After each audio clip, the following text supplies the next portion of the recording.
All right, we're doing it, Beth. We're live.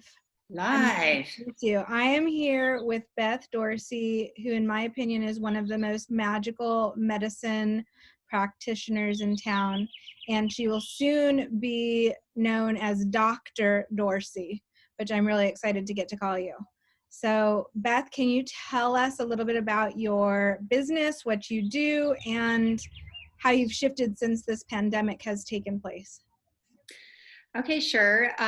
So I'm Beth Dorsey and I'm a licensed acupuncturist. I also practice functional medicine. So both of these styles of medicines are really getting after the root cause of disease instead of like symptom-based medicine that just kind of treats whatever symptom that's going on, but not really why that symptom is there. So I have a practice both in Soquel and in Santa Cruz, and I can't remember all the questions you asked me. I said, what do you do? Which you just covered, Yeah. which I think that's amazing. I think we talked about this last time when we got to do our live interview with you, like in-person interview with you, which I'm like always so enthralled by the root-based medical practice, because so often Western medicine, it is really about like, okay, what are your symptoms? Let's cover them up with this drug, and now this drug like gives you a new symptom, and so you cover up with this other drug. So I love that you want to tackle it from the root cause and then expand from there. And then the other question was, how have you shifted your practice since this pandemic has started? What are you doing to keep your clients safe? And Good question. yeah. So when everything first started, I think everybody experienced everything just sort of went haywire, and so I have remained open. We are considered essential workers, but of course everything, really decreased, which was actually good because it allowed me to really hone in on my policies and procedures.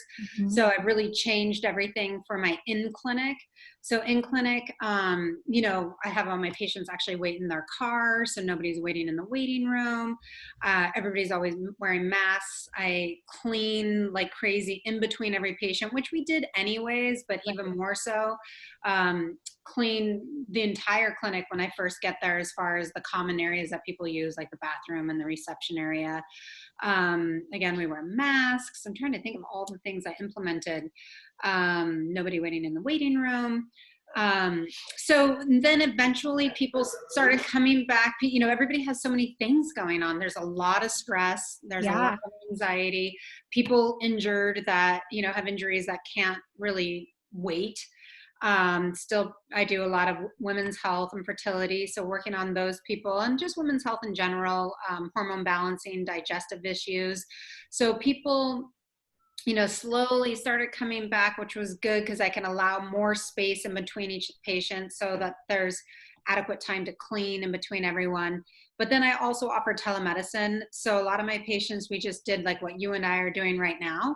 And so a lot of what I do is consulting. So it's not just the acupuncture portion. Right. So we're able to, like some new patients even who are planning on coming in for acupuncture once they felt comfortable.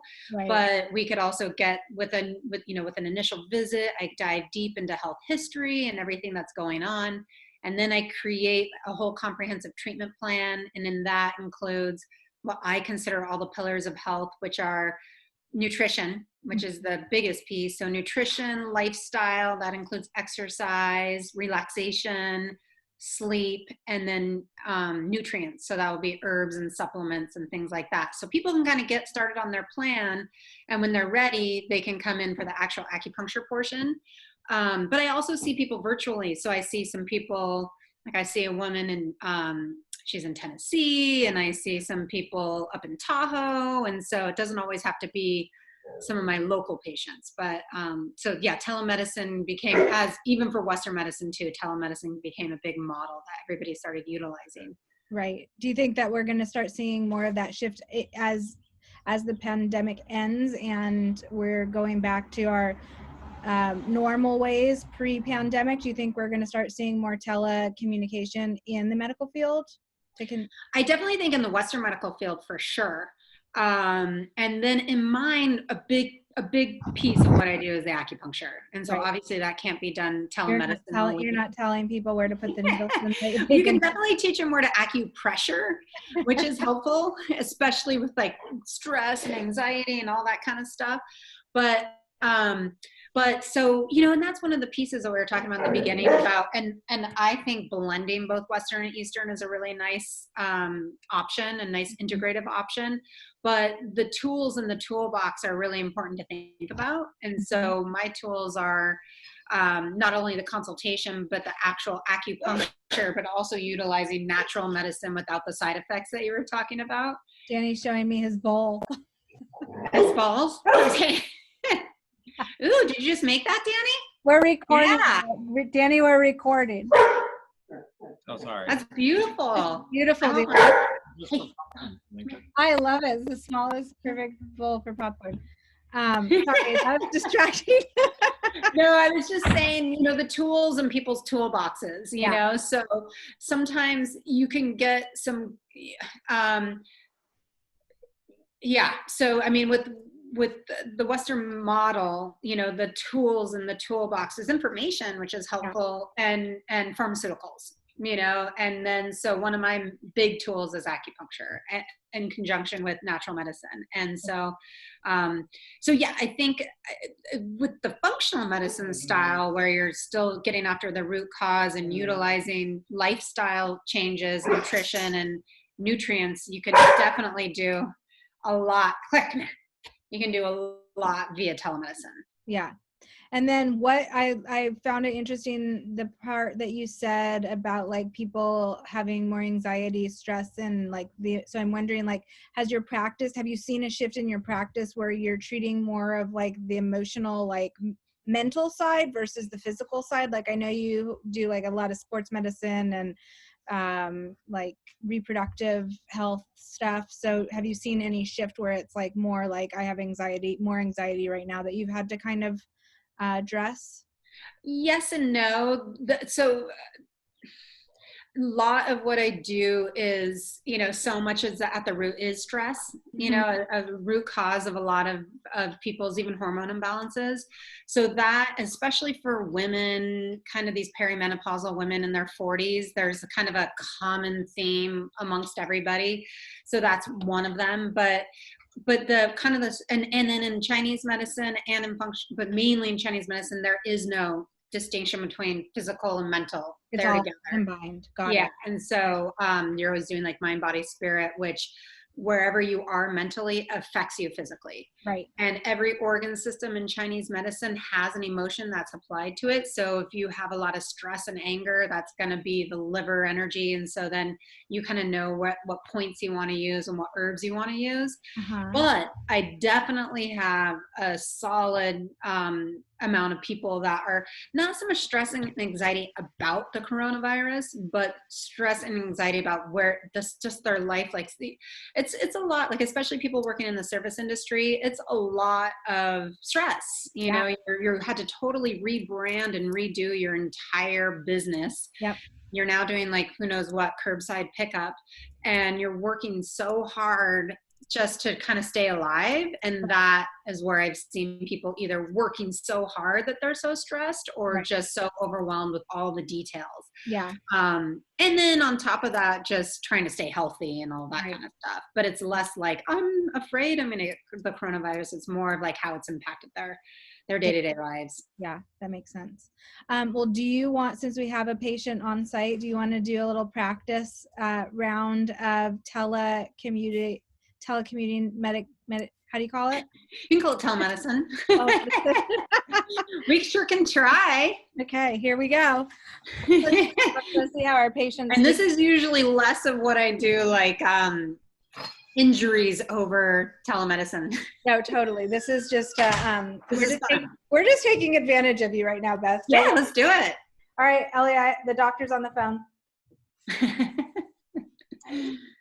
Oh yeah. Filming. So we're doing an interview, and it's so let me unwrap her. Elia, tell me what happened. I was roller skating for some reason, and I some reason. How? And Yep, that's still fat. Can you see it, Beth? I can see it. Yeah, so you twisted your ankle. yeah. And then, is it bruised? I can't quite tell. It is a little bit bruised. It's not, it is a little bit bruised, like right in here. Can you kind of move it around so I can see the top, and then also want to compare it to the other one? Okay. Are you moving it, Elia? Oh, does she have the computer? Oh, sorry. You want me to move? Okay, tell Just me give me what like a view of the whole what thing. you want Okay. to see. And then compare it to the other foot. Okay, can you hold both of them up side by side? Yeah. Can you hold them up side? No. Put them like Touch put them them. right next to each other. There you go. And then let me see the other foot. Like Okay, the other foot on the lateral outside piece. Okay. Yeah, so it's definitely swollen for sure. And then Elia, can you move it at all? Like, can you do a circle? Yeah. Does it hurt? Yeah. Like, really, tell me on a scale of 1 to 10, 10 being the worst amount of pain. 5? No, like 4. Okay. That's Okay. not too bad. What have you been doing? Have you been elevating it and icing it, or? Yeah, I've been elevating it and icing it and put it in wherever that thing went. Can you walk? Are you walking on it? No. Are you using your crutches? Yeah. Okay. What would happen if you walked on it? Should she try? Well, are you really scared, I or? already did and what happened? She limps. She's not. It Right. hurts. Like to put pressure on it. Okay. Yeah. Do you want to try so Beth can see? She's gonna try, Beth. I just want to see how much it hurts. I mean, of course, if it hurts really bad, don't do it. Whoa. Maybe use your mom for help. Oh yeah. Do you want me to? Okay. Here we go.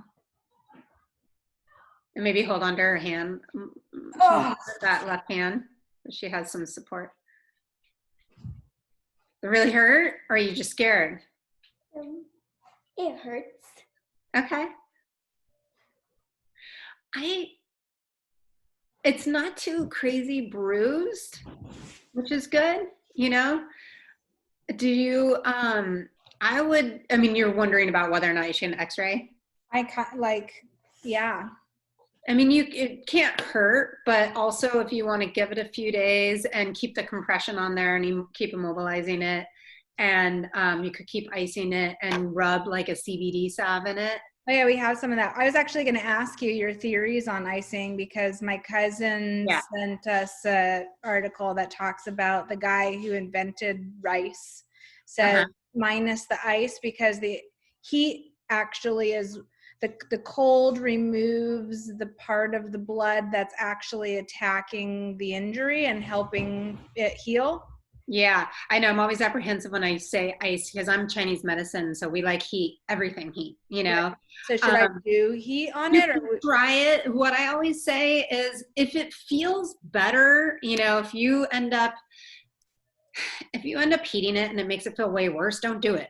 Right. You know, and just either don't do anything or you can do both. You could do ice and heat, but there is an element that the inflammation it's supposed to come there. It's supposed to be inflamed. It's supposed to heal that area. So it's not always a bad thing. Like a fever killing the virus. Like Exactly. So you bring that down and then it can't do its job.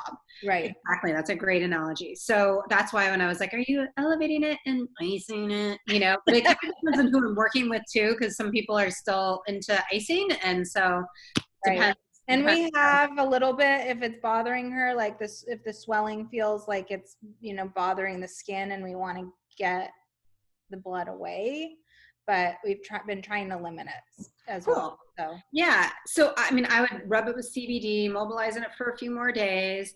And then sometimes if it's not broken, but it's not super bruised. So I don't feel like there's a lot of. She can move it. It's just very tender. Like she can wiggle her toes. She can put a little bit of pressure on it. She can point, she can flex. It's just, but it's like swollen. So it's not giving her full range of motion.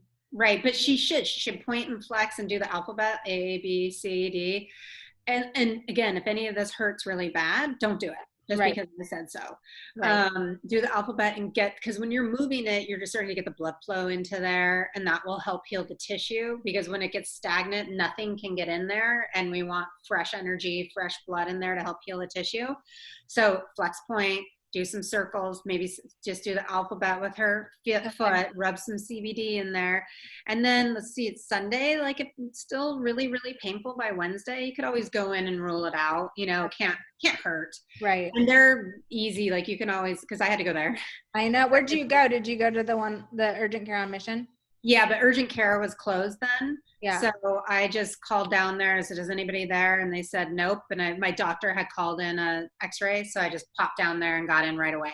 Oh, cool. Okay. And it was clean and easy and it felt safe, you know? So, that's good to know. That's her resistance on going. Yeah. I mean, honestly, Elia, it's like, they're just having extra precautions like everybody else is. So, and they screen everybody who goes in. So it's not that it's like 100% safe, but I feel like it's one of the safer places. But I bet it will start to feel better. And when she can start to weight bear, that will also accelerate her healing. And acupuncture, so good for that. Can you give us a tele-tutorial on that? I have some sewing needles. Poor thing. When she's like, we're like bloodletting. When she's out of we can do it out if you ever want to. We can do it outside when she's out of you know what. Yeah, cool. That sounds good. Yeah. Cool. Well, anything else you want to tell us what we should know? I'll put in how people can get in touch with you so they can reach out if they want to schedule an appointment with you. But anything else that you think is relevant? No, I mean, I think as long as everybody just feels comfortable and safe and asks all the right questions, and I always offer free 15-minute phone consultations for people who are curious. And, you know, it's always helpful to get to know somebody sometimes before you feel like you want to take that plunge. But I do feel like the majority of the businesses around are really just doing their due diligence to make places as safe as possible. Yeah, I agree. Yeah. Awesome. Well, thank you, Beth. I appreciate your time today. Thank you. I'm going to push stop recording and then we can chat offline. Okay.